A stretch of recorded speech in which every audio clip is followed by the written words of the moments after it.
Tengan todas y todos ustedes muy buenos días. Saludamos a quienes nos acompañan virtualmente a nombre del señor presidente del Jurado Nacional de Elecciones, Magíster Jorge Luis Salas Arenas, y de la directora de la Escuela Electoral y de Gobernabilidad, Magíster Rosa María López Tribeño.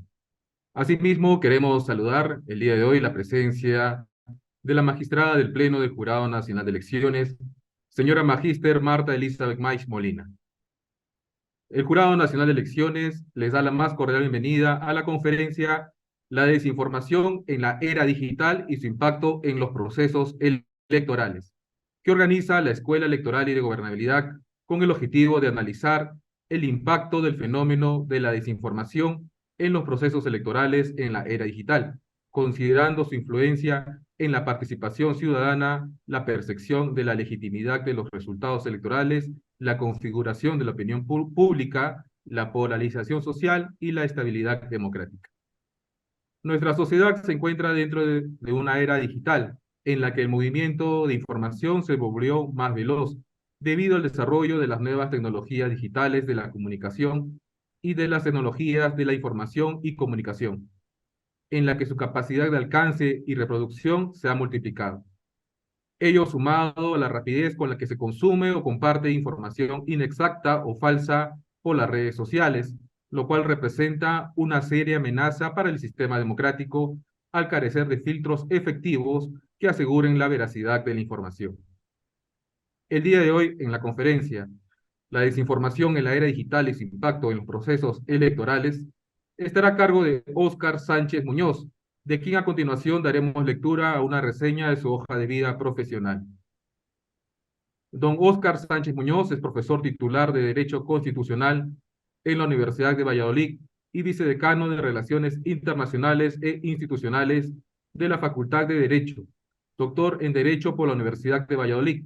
Tiene un diploma de estudios avanzados en Derecho Público comparado de los Estados europeos por la Universidad de París, licenciado en Derecho y Ciencias Políticas, autor de diversas publicaciones centradas particularmente en el campo del derecho electoral y la participación política, en la que destacan las siguientes publicaciones: La igualdad de oportunidades en las competencias electorales, editado por el Centro de Estudios Políticos y Constitucionales, y Propaganda Gubernamental y Elecciones, editado por el Tribunal Electoral del Poder Judicial de la Federación de México.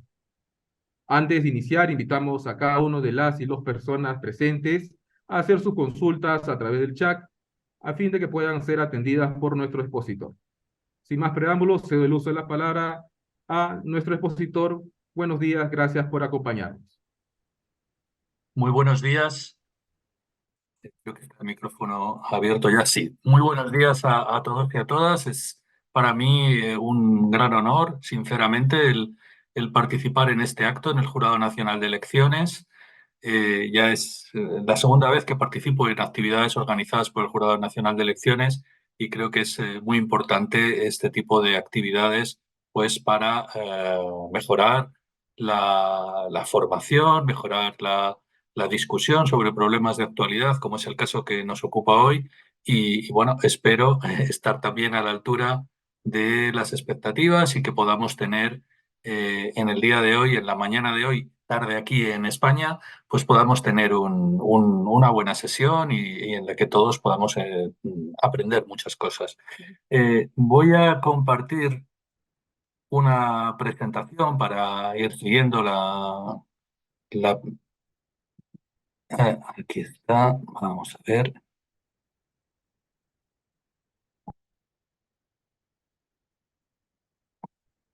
ahí está. Bueno, pues el título de mi intervención hoy, como saben, pues es La desinformación en la era digital y su impacto en los procesos electorales. Yo no sé si lo ven bien, si ven bien las diapositivas. Sí, está correcto. Muy bien. Pues lo primero tenemos que empezar a analizar es qué es el fenómeno de la desinformación, porque, bueno, pues evidentemente muchas veces se confunde el fenómeno de la desinformación simplemente con lo que es la difusión de información falsa, de información inexacta, pero hay más cosas, ¿no? Es decir, estamos hablando en cualquier caso de, siguiendo la definición del grupo de expertos de alto nivel de la Unión Europea, de información falsa, sí, por supuesto, inexacta o engañosa. Es decir, puede haber también supuestos de información que sin ser totalmente falsa pueda ser engañosa, ¿no? Y es una información diseñada, presentada o promovida intencionalmente para causar un daño público o para obtener un beneficio económico.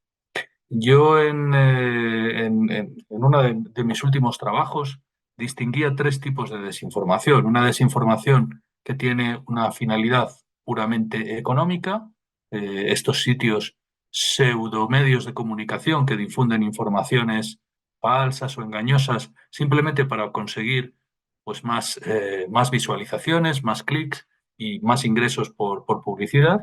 Una desinformación que tiene un carácter político, que trata de influir en las decisiones políticas o que trata en concreto, de influir en los procesos electorales. Y también una desinformación de carácter geoestratégico, que es aquellos supuestos en los cuales, digamos, existe una intención de una potencia extranjera o de poderes provenientes del extranjero, pues para interferir en los procesos democráticos de otro país, ¿no?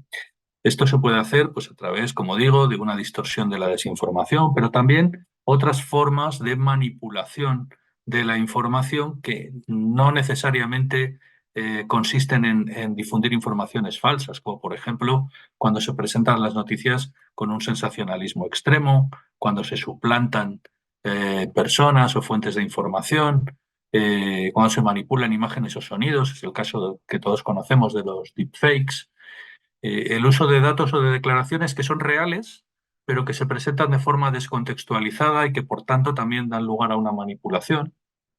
Las conocidas teorías conspirativas que proliferan en las redes sociales, esa mezcla, esa amalgama deliberada de hechos y de opiniones que encontramos en muchos medios de comunicación y que, bueno, pues también en algunos casos pueden dar lugar a una manipulación extrema. Incluso aunque esto pues, puede ser también dudoso, la sátira y la parodia cuando se utilizan con ciertas finalidades, ¿no?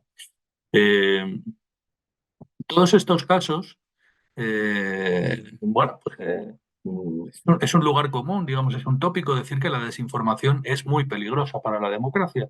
Pero yo creo que tenemos que preguntarnos en primer lugar por qué es peligrosa. Eh, eh, Evidentemente es peligrosa en la medida en que contribuye a que las personas que tienen que participar en el proceso democrático no van a estar correctamente informadas, no van a tener una información adecuada para poder formar su decisión electoral. Pero sobre todo, yo diría que es peligrosa la desinformación digital, porque bueno, este fenómeno de la desinformación es un fenómeno más antiguo que ha existido realmente desde que existen los procesos electorales, han existido también intentos de desinformación, pero la desinformación en concreto digital es extremadamente peligrosa por dos motivos, ¿no? En primer lugar, por la capacidad de distorsión que tienen los métodos de difusión que se emplean. Estamos hablando de unos métodos de difusión que tienen una capacidad de distorsión desconocida en la historia de la humanidad. Métodos masivos que utilizan, por ejemplo, formas de automatización, los famosos bots, para difundir de manera masiva estas pseudoinformaciones, o bien los ejércitos digitales, las cibertropas, ¿no? Métodos que pueden ser engañosos en sí mismos, ¿no? Cuando se amparan en la opacidad, en la falta de transparencia respecto a quién son los que realizan las comunicaciones o incluso cuando suplantan la identidad. O métodos que pueden ser también extraordinariamente invasivos, ¿no? Es el caso del microtargeting, de microsegmentación basada en el análisis de Big Data, un análisis que se hace además ahora a través de herramientas de inteligencia artificial. Eh, Además por esta capacidad de distorsión que tienen los métodos de difusión, yo diría que la desinformación digital es especialmente peligrosa por la forma en la que se difunde, en la que se comparte la información hoy en día, es decir, las características del ecosistema informativo digital todo esto de lo que hemos oído hablar, la burbuja de filtros, las cámaras de eco, etcétera, todos estos sesgos cognitivos que produce la comunicación digital y que hacen que este ecosistema informativo sea extremadamente, tenga muchas dificultades para generar una respuesta adecuada al fenómeno de la desinformación. Es decir, no somos capaces de poder contrarrestar esta desinformación adecuadamente debido precisamente a cómo funciona este ecosistema informativo digital. Hay múltiples estudios que demuestran, por ejemplo, cómo la desinformación circula mucho más rápidamente y llega a muchas más personas que las informaciones correctas o verificadas. Y esto es así pues, por estos sesgos cognitivos que tenemos en la mente humana. Bien, esto pues mm, decía que, bueno, estos problemas, ¿no? Este peligros de la desinformación, en concreto para los que nos dedicamos al derecho electoral, nos dedicamos a estudiar las competiciones electorales, pues nos plantea un reto especialmente importante, ¿no? Que es, bueno, pues el darnos cuenta de que estas nuevas formas de comunicación digital pueden llegar a suponer un peligro para la igualdad de oportunidades en las competencias electorales, como dicen ustedes, en las competiciones electorales, ¿no? ¿Por qué? ¿Por qué pueden ser un peligro? Pues porque desvirtúan la naturaleza abierta y plural que debería tener ese debate preelectoral, ese debate público preelectoral. Eh, piensen ustedes que en lugar de tener en estos momentos, en los procesos electorales, en lugar de tener un debate público abierto, plural, en el que los ciudadanos de distintas opciones políticas puedan debatir, puedan compartir sus distintas visiones, lo que tenemos al final a través de las redes sociales es un agregado de microconversaciones en las que cada una de las personas solamente accede a una parte de la información seleccionada, personalizada y de manera muy parcial y muchas veces manipulada, ¿no? Eh, Además, en segundo lugar, estas nuevas formas de comunicación posibilitan la opacidad. Y voy a insistir mucho en este tema a lo largo de mi intervención porque este es uno de los principales problemas, ¿no? El desconocimiento muchas veces de quién es el autor de los mensajes que estamos recibiendo.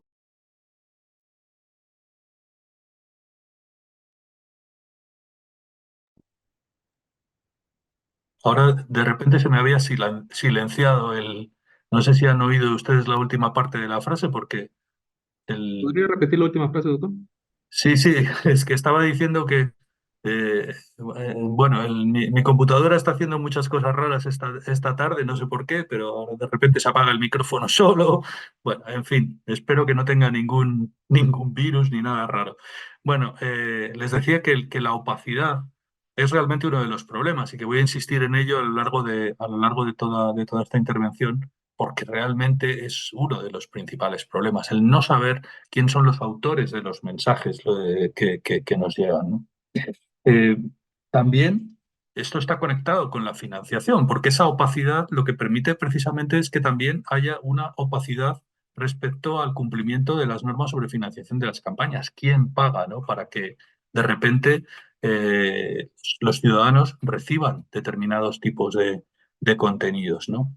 Y en último término también porque hay una vulnerabilidad, hacen más vulnerables a las democracias frente a injerencias de actores poderosos, vamos a llamar oligarcas, ¿no? En términos generales, o de potencias extranjeras, ¿no? Pasamos a la siguiente pregunta, que sería, bueno, pues ante estos peligros, ante este reto que nos plantea el fenómeno de la desinformación, ¿qué podemos hacer en las democracias, ¿no? ¿Qué respuesta regulatoria es la que podemos dar? Y aquí lo primero que me gustaría insistir es en que no hacer nada no es una solución. Es decir, lo que proponen algunas personas, que es decir, bueno, vamos a cruzarnos de brazos y vamos a esperar a que el mercado, el libre mercado de las ideas, se regule a sí mismo. Bien, ya esta noción del libre mercado de las ideas planteaba problemas bastante serios en la época analógica, porque, bueno, pues el mercado de las ideas nunca ha sido tan libre, ¿no? Como algunos quieren imaginar, sino que, bueno, siempre existían algunos actores que tenían posibilidades de tener una mayor influencia, una mayor manipulación incluso de esa información.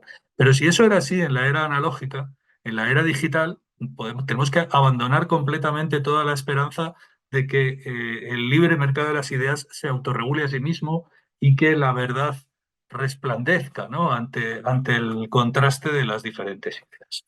Esto, bueno, pues no es así precisamente por las características del ecosistema informativo digital y por tanto hay que hacer algo, pero esta respuesta regulatoria tiene que ser extremadamente cuidadosa, porque estamos jugando con uno de los bienes más preciados de los sistemas democráticos, que es la libertad de expresión, la libertad de información. Y por tanto, cualquier intento, cualquier respuesta regulatoria tiene que ser muy medida, muy proporcionada, muy limitada para no suponer una intervención excesiva en esta libertad de expresión y libertad de información. La respuesta que tenemos que dar tiene que ser una respuesta multinivel. Multinivel me refiero a que no cabe única y exclusivamente una respuesta en un solo país. Estamos ante un problema global y, por tanto, necesitamos también respuestas a nivel regional, en el ámbito europeo, en el ámbito americano, en otros ámbitos, ¿no? Y también respuestas multidimensional en el sentido de que tiene que tener en cuenta todas las distintas facetas del problema. Tiene que tener en cuenta el control de los contenidos, veremos hasta qué punto es posible un control de los contenidos o no.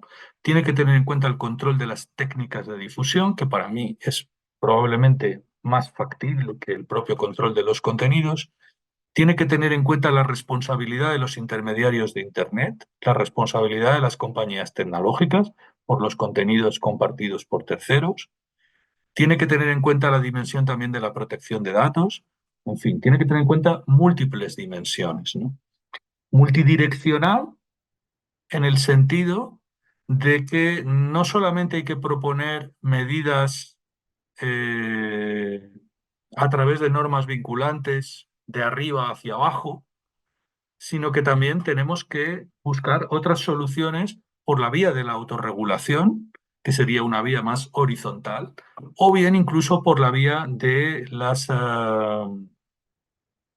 iniciativas ciudadanas, de las iniciativas colaborativas, es decir, de abajo hacia arriba, pues como puede ser, por ejemplo, el fact-checking colaborativo, en el que los propios ciudadanos pueden de alguna manera también colaborar, ¿no? Y por último, tiene que ser una respuesta que combine medidas negativas, es decir, medidas que suponen ciertas restricciones a la actuación de los actores que están en juego, de los actores políticos, también de los actores comunicativos, por tanto, ciertas limitaciones de los derechos, siempre digo, de una forma muy medida, muy proporcionada, y por otro lado también medidas positivas, medidas que fomenten una comunicación pues, en la que pues, haya informaciones verificadas, en el que haya un periodismo de calidad, etcétera. Toda esa labor también hay que hacerla. Es decir, no podemos pensar en una respuesta regulatoria simplemente basada, por tanto, por ejemplo, en normas prohibitivas y nada más, sino que tiene que ser una respuesta muy con múltiples facetas, ¿no? Bien, vamos a ver ahora distintos tipos de respuestas que se han dado en otros ordenamientos jurídicos, ¿no? Para ver un poco cómo han ido respondiendo en diferentes países, ¿no? Por ejemplo, en el caso de Alemania, se ha intentado poner el énfasis en aplicar mejor las normas que ya tienen. En Alemania existe, pues como en otros países, un código penal en el que ya se prevén, por ejemplo, distintas figuras que tienen que ver con la comunicación, por ejemplo, de discurso del odio, etcétera. Bueno, lo que han pretendido a través de esta ley que se aprobó en el año 2018, que la Netzwerkdurchsetzungsgesetz, o más bien conocida como Netzgesetz, es la ley de la red, ¿no? La ley de la red lo que es en realidad es una ley para la mejora de la aplicación de la ley en la red. Esa sería la traducción. Es decir, se han dado cuenta de que los procedimientos tradicionales, eh, generalmente a través de procedimientos judiciales, son muy lentos para responder a algunos de estos fenómenos y que era necesario prever mecanismos más rápidos, ¿no? Entonces lo que hacen es, no se prevén nuevos supuestos de contenidos ilícitos, sino que lo que se prevén son nuevas formas de control. ¿Cómo? A través de la obligación de las compañías tecnológicas de tratar las denuncias en plazos mucho más breves. Y en el caso de que no lo hagan, estar sometidos a posibles sanciones administrativas, ¿no? Bien, bien, esto desde luego es una forma de responder. Yo no digo que sea la forma ideal, ¿no? Porque esta tiene pros y tiene contras. Por ejemplo, ha sido muy criticada en la medida en que al prever todos los supuestos de ilícitos previstos en el Código Penal, pues las figuras pueden ser muy amplias y los plazos son muy breves. Esto le da a las compañías tecnológicas muy poco tiempo para hacer este control de contenidos y muchas veces deja a los autores de los contenidos, los deja desprotegidos, ¿no? También se ha dicho que puede producir un efecto de autocensura, un efecto de chilling effect, en la medida en que las compañías tecnológicas que se ven presionadas para tener que tratar con estas denuncias en un plazo muy breve, pues pueden optar por la solución fácil de retirar los contenidos y esto, bueno, pues evidentemente pues puede llevar a que muchos contenidos acaben siendo retirados sin tener motivos para ello, ¿no?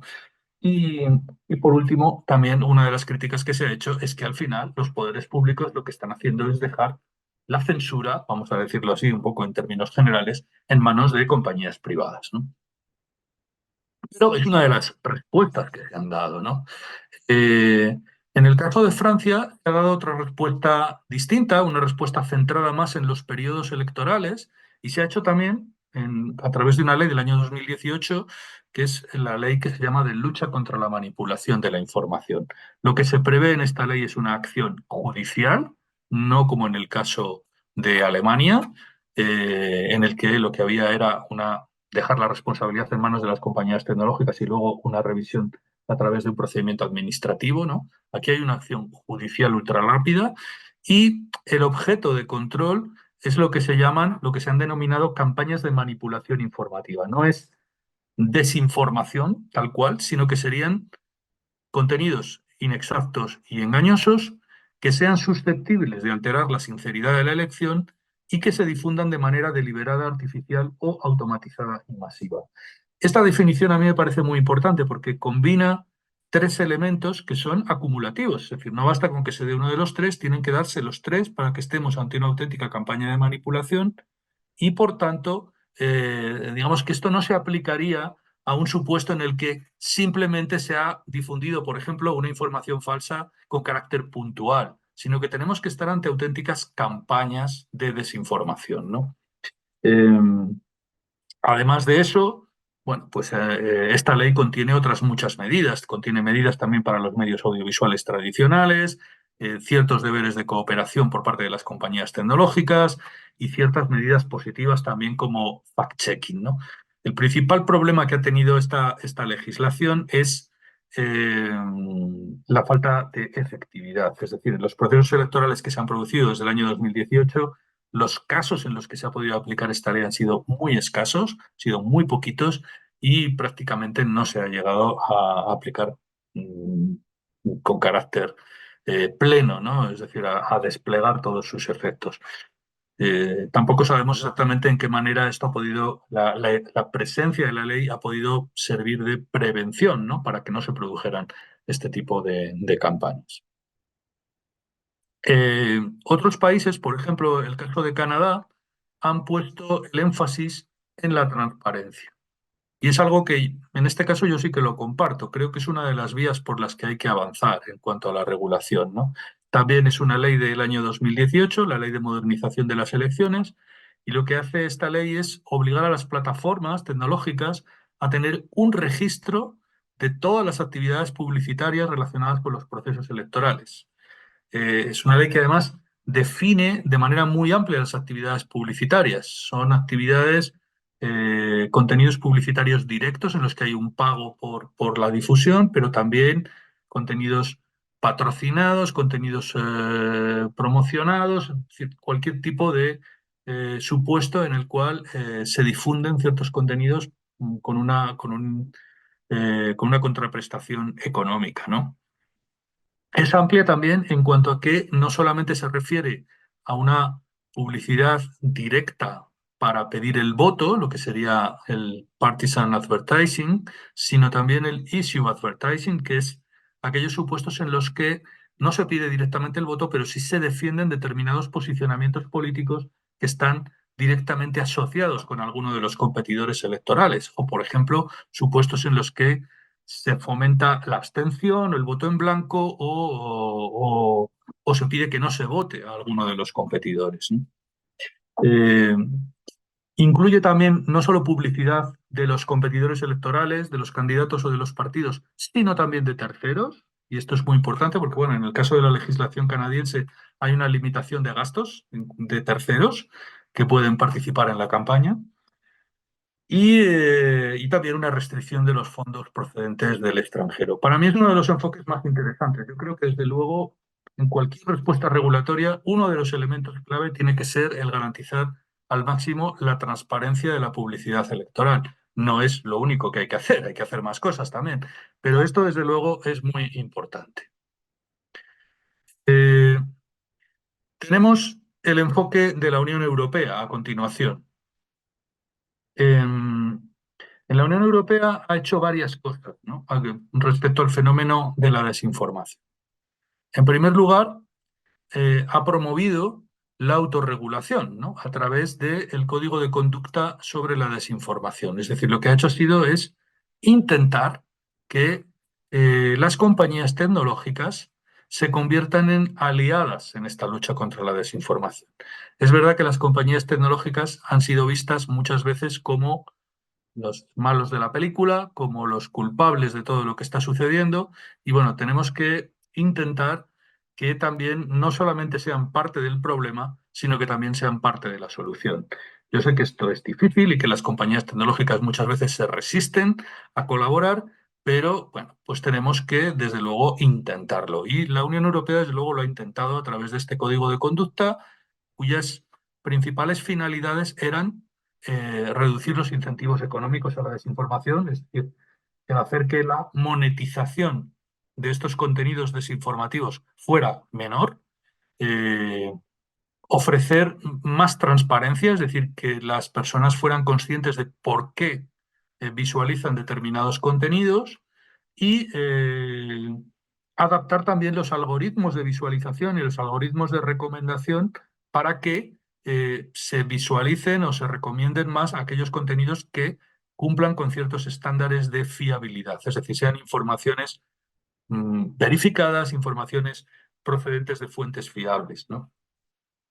Bueno, no sé, hay muchas críticas de cómo ha funcionado este código de conducta sobre la desinformación. Desde luego estamos dando los primeros pasos, es decir, que no es que ya haya que tener unos resultados perfectos, ¿no? Pero creo que no está mal avanzar por esta vía.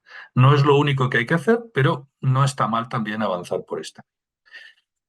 Una segunda cosa que ha hecho la Unión Europea ha sido combatir la desinformación geoestratégica a través del el Plan de Acción contra la Desinformación, sobre todo en los países afectados por la desinformación de origen ruso, es decir, aquellos que estaban siendo objetivo de campañas de desinformación provenientes del gobierno ruso. Y bueno, esto se ha hecho a través de un portal que se llama EU versus Disinfo, donde se han tratado de desmontar los bulos más importantes, las campañas de desinformación más importantes que venían de ese origen. También se ha intentado, en un tercer lugar, ampliar la responsabilidad de los intermediarios de Internet a través de la Ley de Servicios Digitales, que es un reglamento europeo, es decir, es una ley que se aplica directamente en todos los Estados miembros de la Unión y que bueno, pues ha incrementado de manera sustancial la responsabilidad de los intermediarios de Internet por estos contenidos compartidos. Por último, y en cuestiones específicamente electorales, en la Unión Europea se está proponiendo, está en estos momentos en discusión en las instituciones europeas, un reglamento sobre la transparencia y la segmentación de la publicidad política. Lo que busca este reglamento, que sería también, por tanto, una ley aplicable directamente en todos los Estados miembros, en la Unión Europea, cuando hablamos de reglamento, nos referimos no a una norma reglamentaria elaborada por el Ejecutivo, no, sino que nos referimos a una norma comunitaria, a una norma de la Unión Europea que es directamente aplicable en todos sus extremos y en todos los países miembros. Es decir, es una auténtica ley. De hecho, en el proyecto de Constitución Europea, los reglamentos europeos pasaban a denominarse leyes.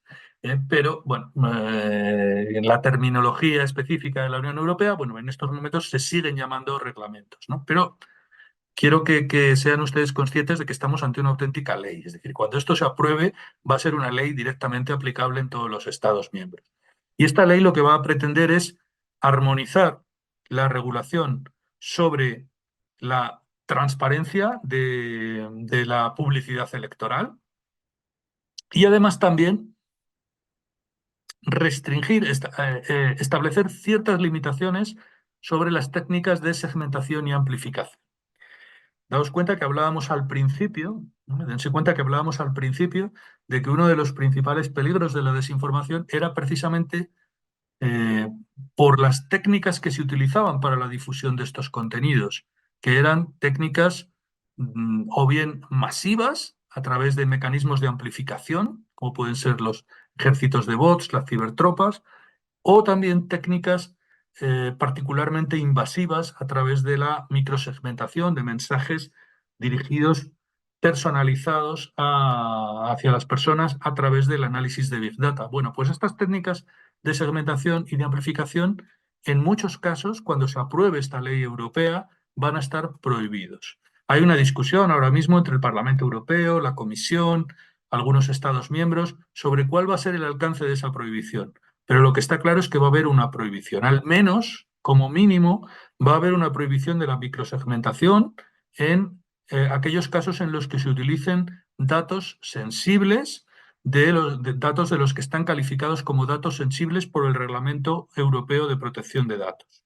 Como mínimo, en esos casos va a estar prohibida el uso de técnicas de microsegmentación. Pero incluso el Parlamento Europeo está proponiendo que la prohibición llegue más lejos. Ya veremos hasta dónde llegará, pero lo que está claro es que una intención de limitar estas técnicas de difusión porque son especialmente peligrosas, ¿no? Y para mí, desde luego, esto es un acierto. Es decir, creo que es un acierto poner el énfasis en las técnicas de difusión y no siempre en los contenidos que se difunden.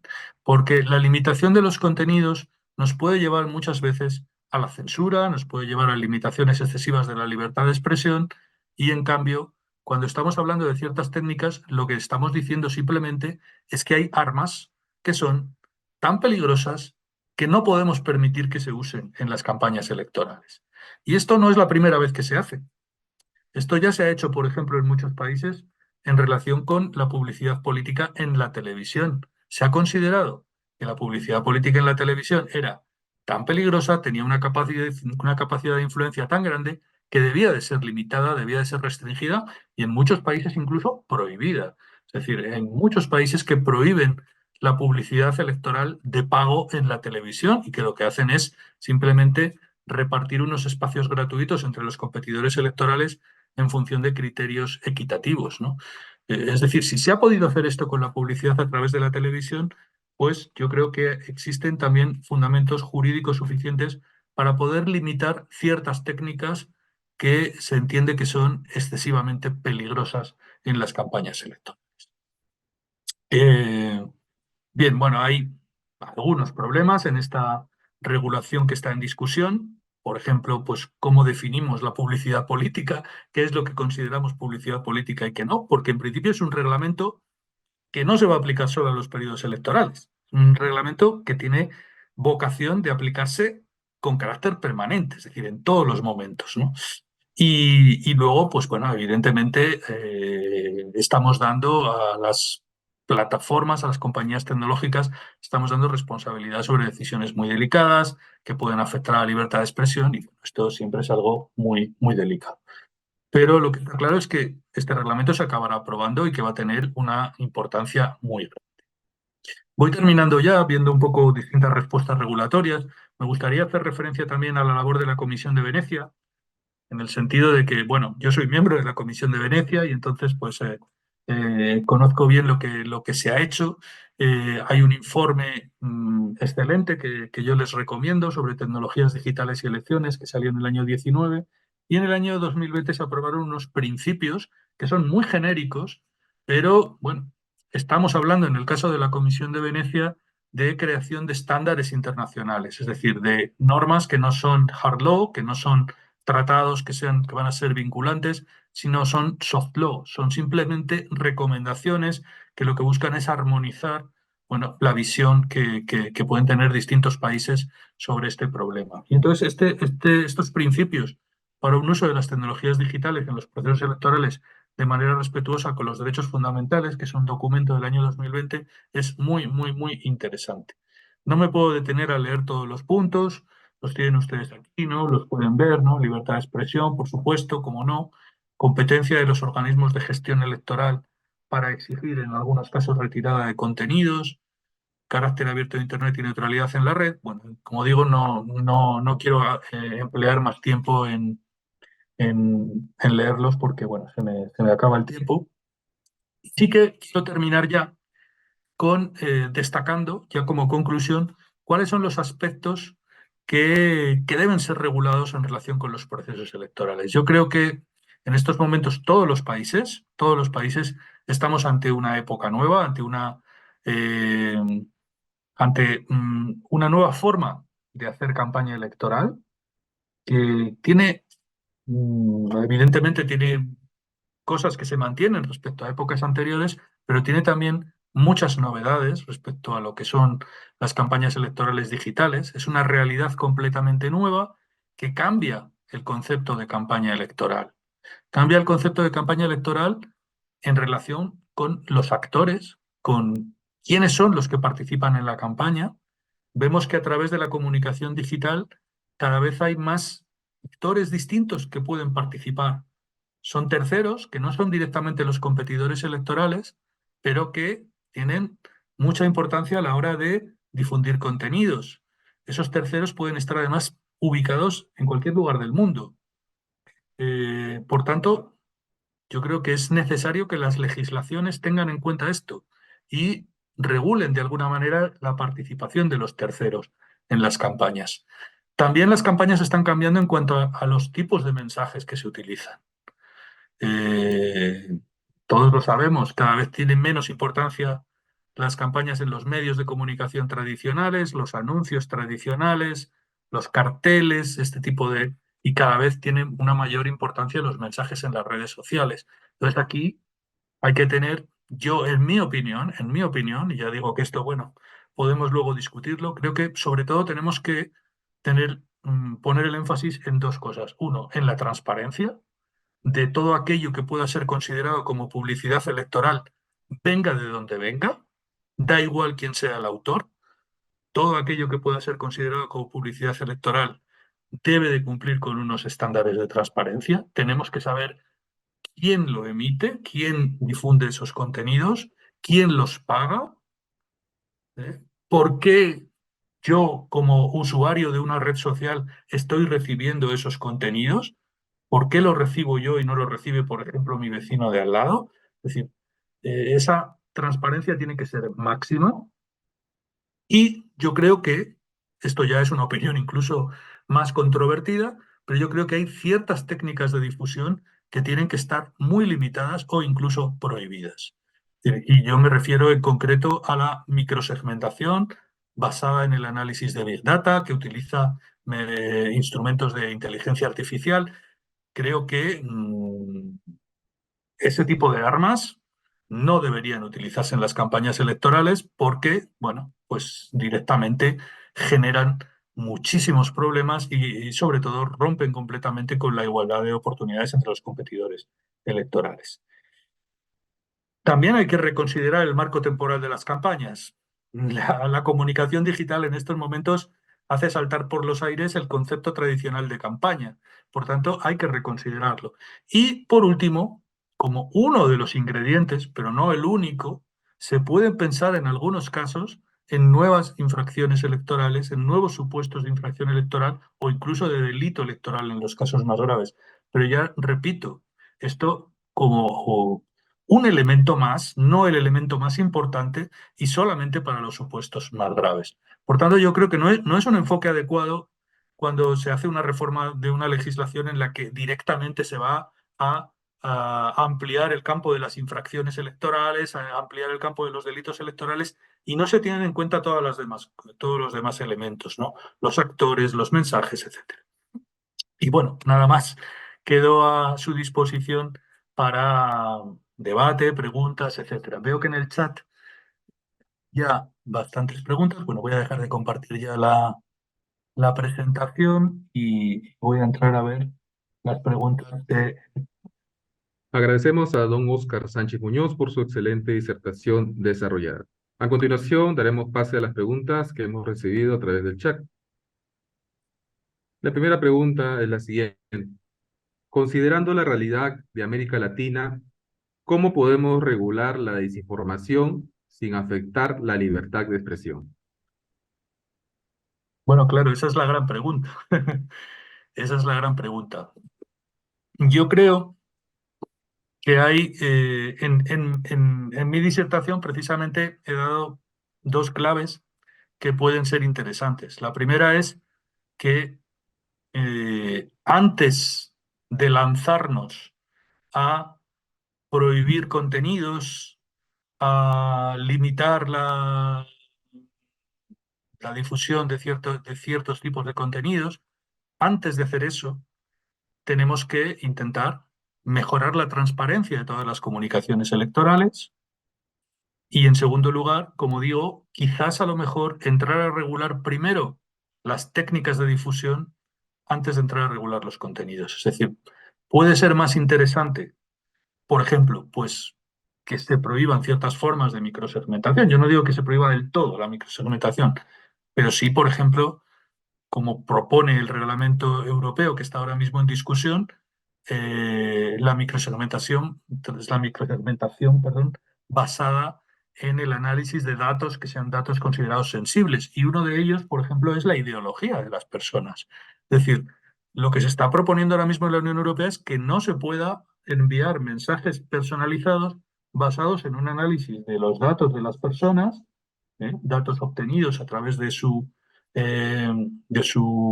comportamiento en el ámbito digital, eh, en el que se utilice como uno de esos datos la ideología de las personas. Es decir, no se pueden hacer perfilados ideológicos, dicho de manera más simple, ¿no? Bueno, pues creo que es interesante avanzar por esa vía. Antes de empezar a decir, pues por ejemplo, que vamos a atribuir a un órgano de gestión electoral o a un órgano de control electoral un control de todas las informaciones para decidir qué informaciones son ciertas o qué informaciones son falsas. Yo creo que eso sería una vía errónea.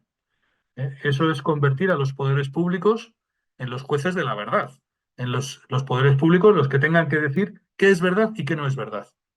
Creo que en muchos casos eso puede provocar más problemas de los que se pretenden arreglar, y que bueno, es interesante preservar ante todo la libertad de expresión, pero, como digo, con una garantía de la transparencia y con una garantía de que no se van a utilizar ciertas técnicas particularmente masivas, agresivas, invasivas, y que pueden generar esos problemas que hemos visto.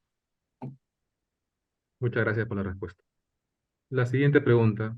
De la misma manera como el hacking va en contra de la ética del uso de los medios, ¿se puede usar los mismos métodos para ir contra la desinformación creando noticias verdaderas? ¿Qué soluciones se plantean de cara a la ciudadanía digital? Las noticias verdaderas, quien las tiene que generar y quien las tiene que difundir es la sociedad civil. Son, para empezar, los profesionales de la información, los periodistas. Son los que tienen que, ejerciendo su derecho a la libertad de información, tienen que proporcionar esa información a los ciudadanos, tienen que satisfacer ese derecho a recibir información veraz. Eh, pero sí que es interesante lo que plantea esta pregunta en el sentido de que esas mismas herramientas de inteligencia artificial que pueden utilizarse para hacer un análisis de los datos personales y de esta forma enviar mensajes personalizados, etcétera, estas mismas herramientas pueden ser útiles también, por ejemplo, para detectar la propia desinformación, para detectar estas campañas y tratar de pararlas y de prevenirlas. Yo creo que es importante utilizar también la tecnología en el buen sentido para contrarrestar estas campañas de desinformación. En ese sentido, creo que sí que puede ser interesante el uso de estas herramientas. Muchas gracias por la respuesta. Siguiente pregunta.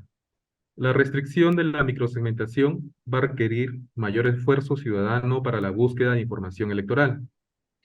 En un contexto en el que los usuarios cada vez consumen contenido más inmediato o de menor tiempo, ¿de qué manera se ha planteado en otros países acercar la información plural a los usuarios en contextos de elecciones, considerando que las empresas intermediadoras usan algoritmos para acercarnos a la información según patrones de consumo?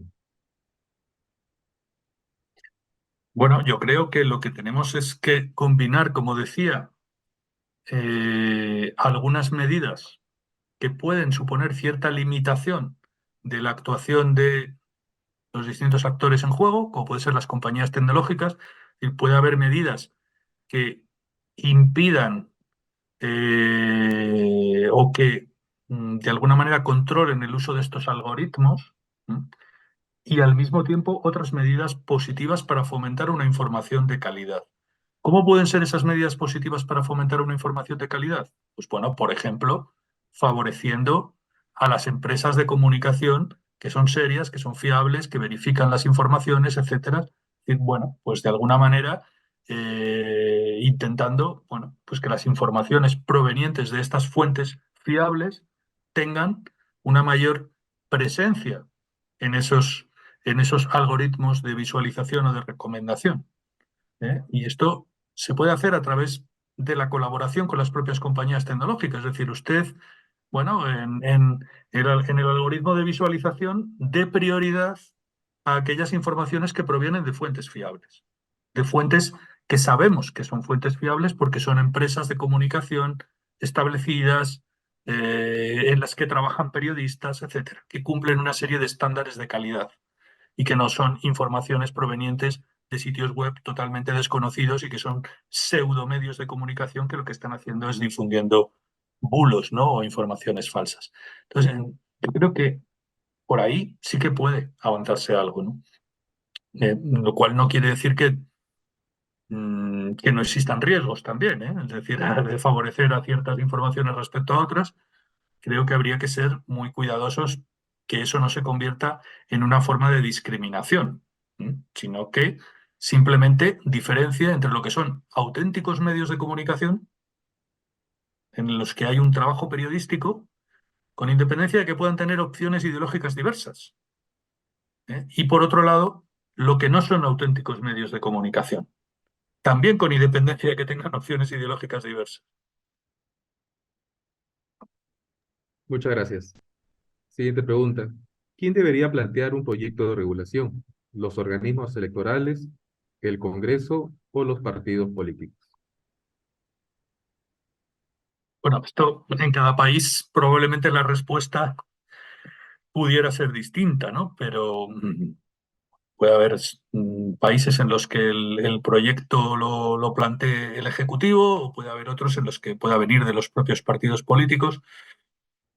Este es uno de los casos en los que yo creo que es muy recomendable que haya un consenso lo más amplio posible entre las distintas fuerzas políticas.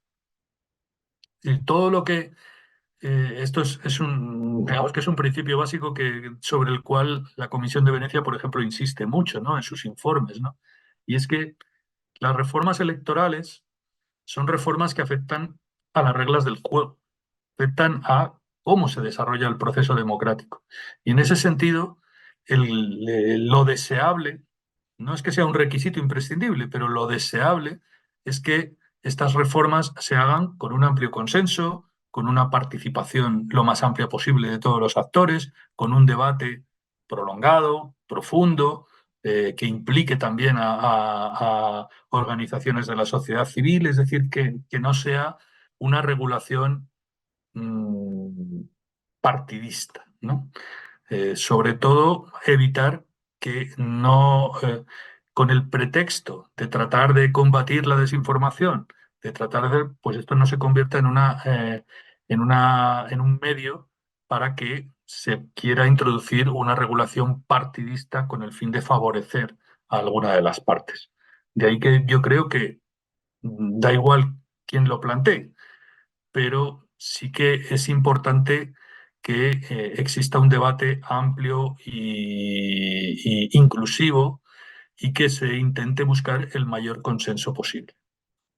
Bueno, ya sabemos que estas son muy buenas palabras y que luego en la práctica no es tan fácil de conseguir, pero mm, yo creo que nosotros, yo por lo menos desde la academia, que no represento a ninguna fuerza política, pues yo tengo que decir lo que a mí me parece que es lo óptimo.